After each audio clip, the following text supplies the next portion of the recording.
Welcome to this new series of videos for the Chaos Chamber. My name's Mark Vincent. If you like these videos, don't forget to like and subscribe using the button below. I'm going to talk about a subject that comes up a lot in my teaching and is more common than you would think, and that's the issue of pain and chronic pain.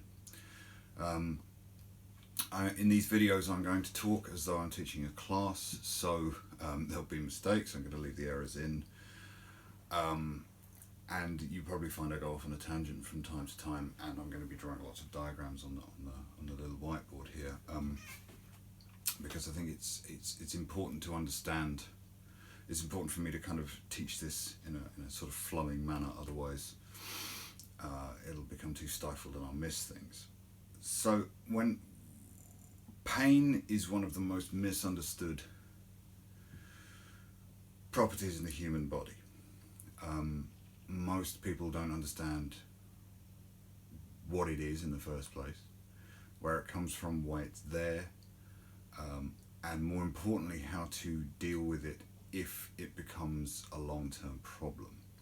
Now, before I go into anything else, I'm going to give a little obvious disclaimer here. If you have pain, sudden unexpected pain that comes out of nowhere, or even if you have long-term chronic pain, your first port of call is your doctor.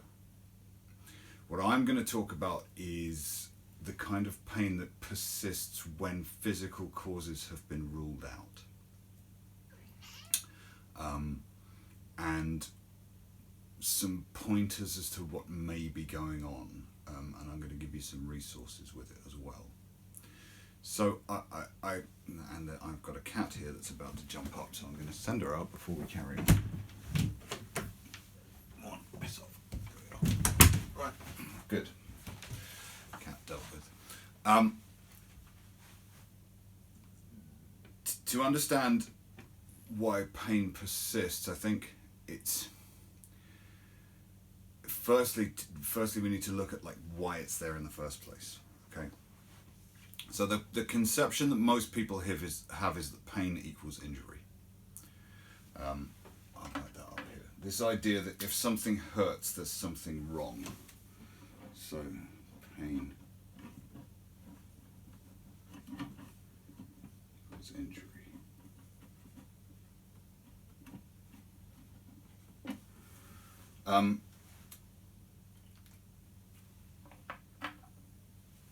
This idea is fundamentally flawed, but it feels like it's true. In order to understand what makes pain persist, you need to understand that fundamentally this is incorrect. Pain does not mean injury. If something hurts, it doesn't actually mean. Now I think that's the sign for doesn't equal, but assume that's what it is. Because something hurts doesn't mean you have been damaged. There are two types of pain. There's acute pain, and then there's chronic pain. So acute pain is when you fall over, bash your head, cut yourself. The pain from that injury is there, and most of the time it goes away fairly quickly. Most soft tissue injury heals within around 6 weeks, tendons about 3 months. So after that point, any pain that persists becomes less and less connected to the original event. But that's acute injury. And this is where this idea that pain equals injury comes from. Because it's really the only time we our minds make this obvious connection between the two things. Chronic pain, on the other hand, is a little bit different. Chronic pain lasts when there is no obvious tissue injury. Now, in the cases of arthritis and things like that, it's a little bit dubious, but I'll kind of go into that as we're going along, because it's not quite straightforward. But chronic pain, essentially, for the moment, think about it as pain that persists after healing. So if you have people, I hear this talked about a lot, people talk about tendon pain going on for 2 or 3 years. Tendons heal slowly, but they do heal. And they heal within between, let's say, 3 to 6 months. It can take a long time. I mean, there's no fixed amount. They heal much, much slower than muscles because the blood flow isn't there. But I have come across people that I've worked with who are complaining of tendon-related pain, or they call it tendonitis, years after an injury event. In some instances, I hear people talk about pain from injuries they suffered when they were a child.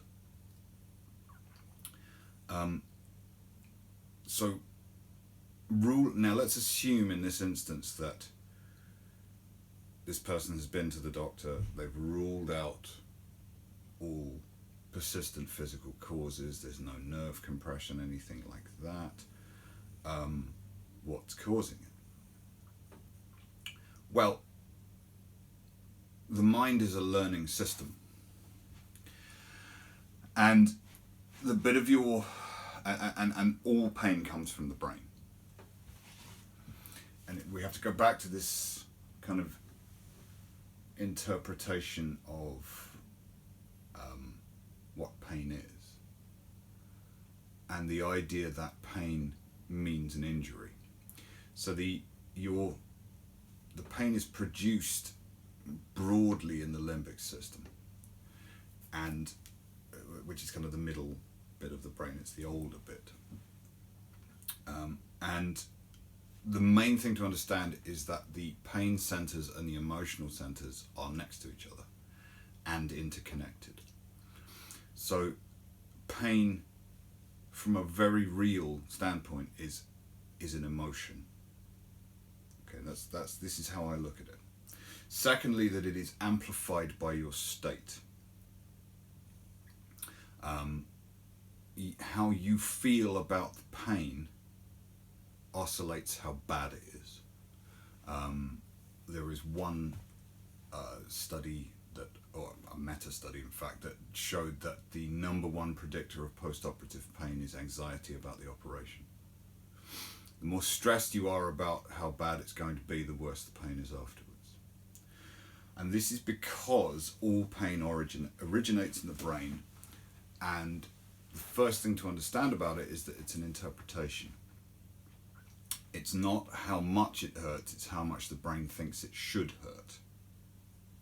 #1. So there is no such thing as an objective amount of pain for a particular injury. You may have noticed that certain injuries hurt a lot more than others. Some injuries that seem like they would hurt a lot don't hurt very much at all. Other injuries hurt like hell. Now there's various factors going into this. With acute injury. With chronic injury, when everything's been ruled out, that there is no physical underlying cause, or that the underlying physical cause doesn't explain the level of pain, then there's something else going on. And fundamentally what's happening is the brain is misinterpreting. Wow, misinterpreting is a bit of a strong word. It's interpreting based on what it thinks the pain should be. Okay? So it's very much an interpretation and an amplification. And it's based on 3 things, and this is fairly new. So what I like to use is what's called the bio-psycho-social model.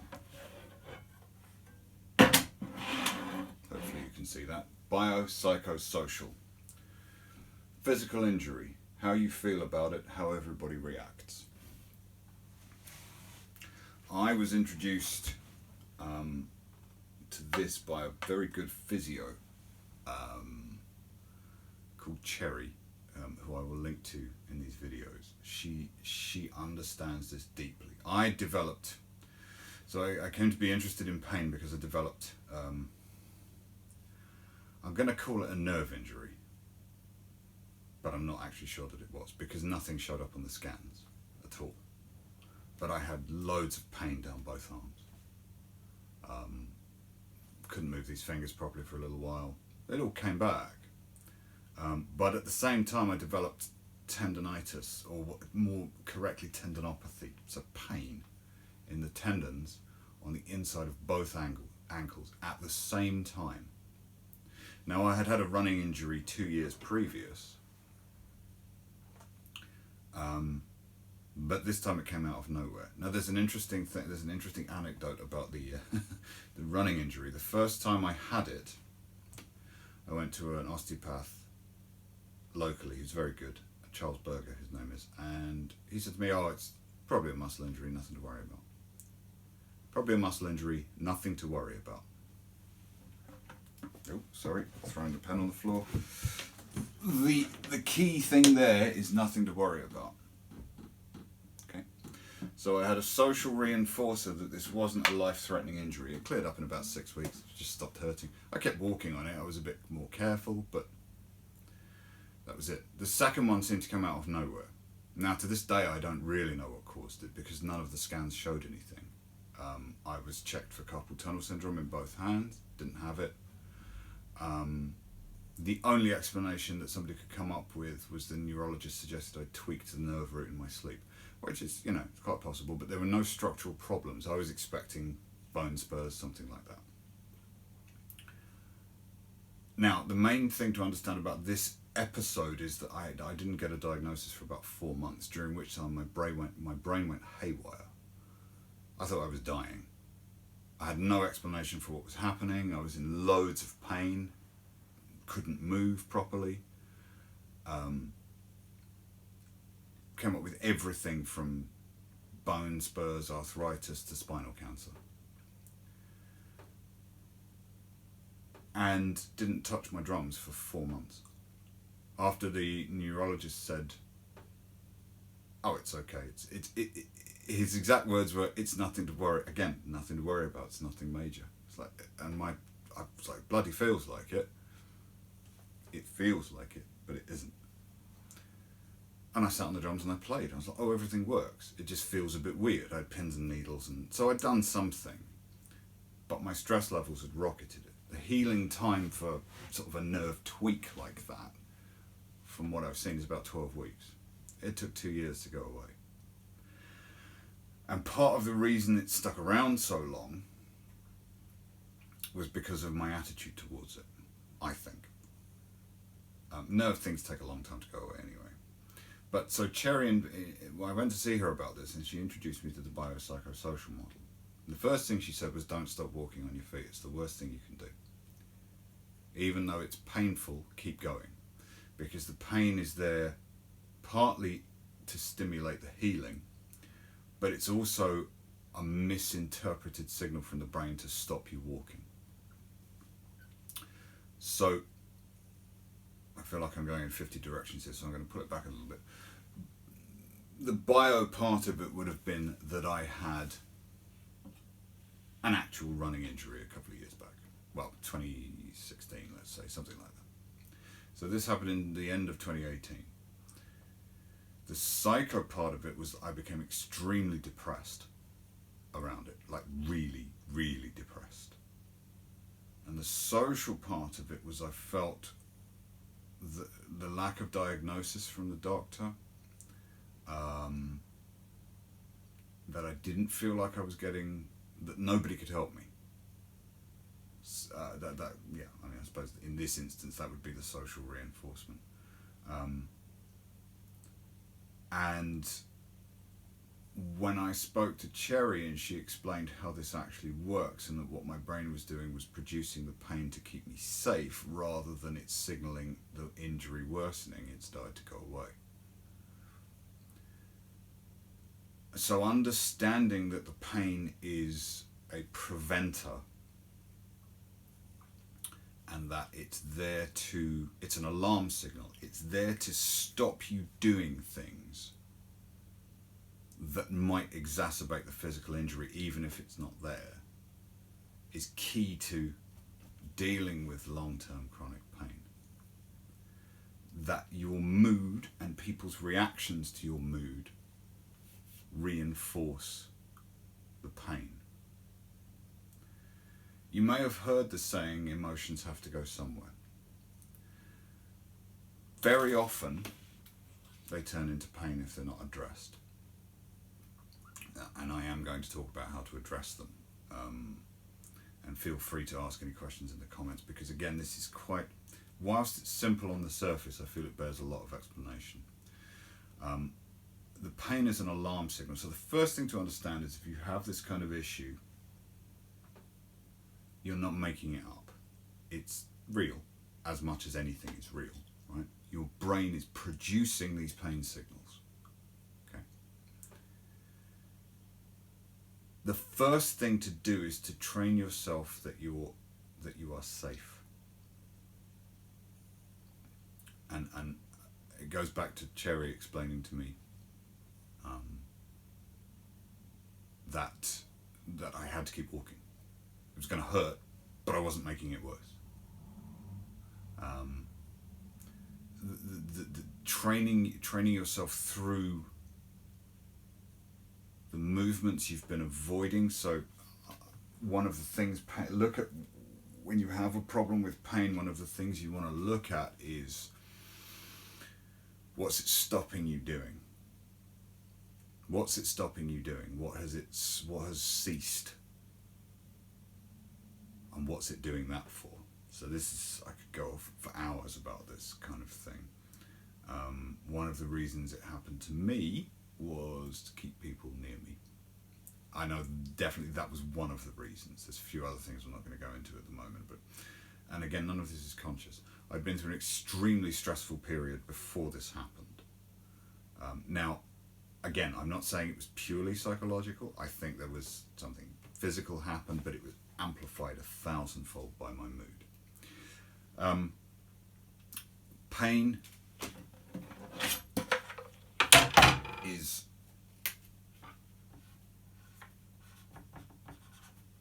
an alarm. Okay? It's an alarm to warn you something's up and that you should take action. It doesn't indicate physical injury. It doesn't indicate level of physical injury. So one of the common things people talk about is this idea of having a slip disc. Now, don't take my word for it, do some looking on this and ask your doctor the correlation between pain and disc prolapse. I think you'll be quite surprised because it's almost non-existent. It's one of the reasons that MRIs aren't used as much in diagnostic of back pain these days. Now, again, don't be stupid. If you're having persistent back pain, get it looked at. Rule out physical causes. But a lot of the time, they're nothing to do with each other. Because the pain is simply an interpretation. Many people carry around prolapse discs with them all the time. If it was that crippling an effect, we would have been evolutionarily wiped out millennia ago. And again, if you have a back, rule out physical causes. Because I'm not saying they're not a thing, but they're only a third of the picture. The other thing to understand about physical pain is that the mind prefers to deal with physical pain than emotional pain because it feels like it can be solved. So one of the things the brain will try and do when it feels out of control is try and re-exert control. And fixating on physical pain is one of the things it can do.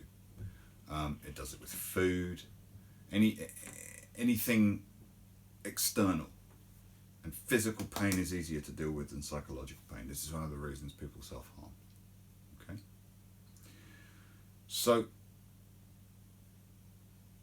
pain is an alarm signal. It's preventative. It's not a sign of injury.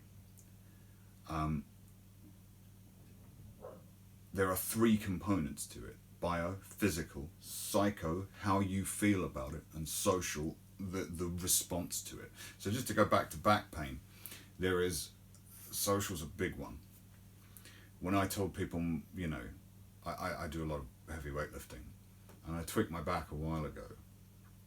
And the first thing people say, "Ooh, be careful," because there's this idea that your spine is weak. It's completely wrong. Your spine's incredibly powerful and can handle enormous weights. And there's also this idea in weightlifting of form, or you were in the wrong position. It's common in chiropractic, this idea that your spine has to be in perfect alignment. It's not true. There's a guy, I'll see if I can link the video here, a guy with half his rib cage missing, lifting enormous amounts of weight. Now he has an unbalanced spine because half the musculature in his back's missing. His body compensates. So again, it's only a third of the picture when it comes to pain. There are very famous instances of people having chronic, serious arthritis with zero pain, whereas some people have mild arthritis with atrocious pain. Again, it's only a third of the picture. So the first thing to do if you're in this position is to go and rule out this bit, or at least find out what's happening there. Okay, and then start looking at these two. And the first question you can ask yourself is, what do I stop doing when I hurt? Because that gives you a key to what the pain is trying to do for you, how it's trying to help you. And once you start to get to that, now, and understanding this is not you're not making it up, but it's not coming from where you thought it was. Notice how you feel about that. And a really good way to do it is to keep a pain diary. So, really simple. You have two columns. Pain, stress, let's call it that. And every day you assign them a number. So let's say you wake up one morning and your pain's at a 6, and you notice that your stress is at a 6. Okay? And then later on in the day you notice your pain's gone up to a 7 and your stress is at an 8. And what you have to do is track them for about a month, and you'll start to see if there's a correlation. If. The interesting thing is, if you see a correlation, the first thing your brain will do is fight the idea. So this is a cognitive behavioral exercise. So that's your takeaway for today. In the next video I'm going to talk about sigil approaches for this. So just to reiterate, see your doctor first. Always, right? Find out what's happening. If this doesn't yield any results, then start looking at these two. Looking at these two won't hurt anyway. Calming down is always a good idea. And then do the pain diary, because then it gives you a target to action. This is the key to chaos magic, and dealing with anything like this, you've got to know what you're actually working with before you can solve the problem. So if you have found this useful or you've enjoyed it, please like and subscribe, and I will see you on the next one of these videos back here in the Chaos Chamber. Thanks, I'm Mark Vincent.